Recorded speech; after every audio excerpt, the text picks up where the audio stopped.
Hi guys, Lucas Rogers speaking from the Rogers Property Group. I hope you're all well. Guys, I've been receiving a lot of emails, a lot of questions regarding different tax things, property structuring and so forth. And there's one that keeps popping up that I thought would answer today. I get a lot of people inquiring as to whether they should be investing in new property or old property and what's the best way to go. Well, you can't really answer that question so simply because property is not a one-size-fits-all scenario.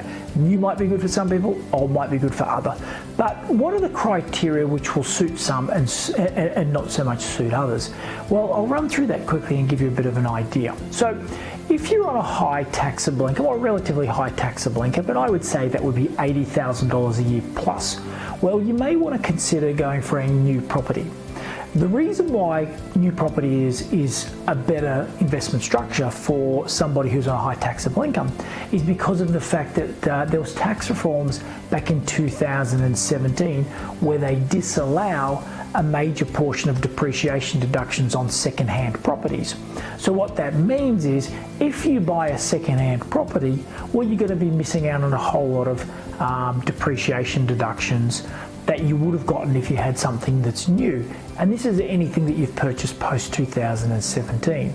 So, and that can have a huge influence on your cash flows for the property because tax deductions and so forth make about 25% up of the cash flow for your asset. So it is quite a bit. So if you're on a high taxable income, especially if you're on something like 50 cents in the dollar and you're missing out on $10,000 worth of depreciation, well, that can be, the tax related to that is $5,000 per year, which is $100 a week towards keeping the cost of ownership of your property down. Another thing to be thinking about with new property is you can avoid paying excessive amounts of stamp duty. Because of the fact if you're building a property, you don't have to pay stamp duty on the house part of the asset because you're not actually transferring that asset, you're creating it.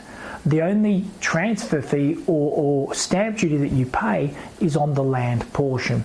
So that's going to be about half of what you'd pay if you purchased a second-hand property of the same value.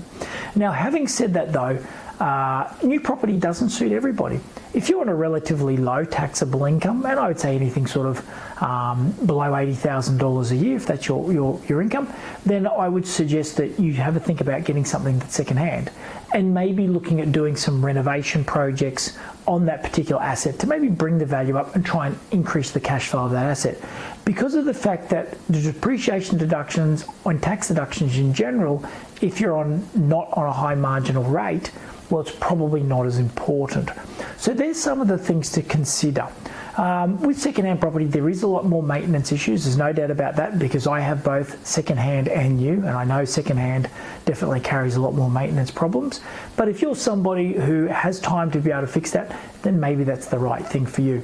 But if you're on a high taxable income, you want a set and forget asset that's going to give you a good amount of tax deductions, is going to be very inexpensive to hold while still giving you good capital growth, then think about going new. If you guys have any questions about this, then get in touch with us at the office. Feel free to info us at rogerspropertygroup.com.au. Jump on our website, send me an email, or give the office a call and we can book in a time to have a chat. Look, thanks for listening today, and if you have any further questions, feel free to send us an email and also like and share our YouTube videos. Thanks very much. Bye then.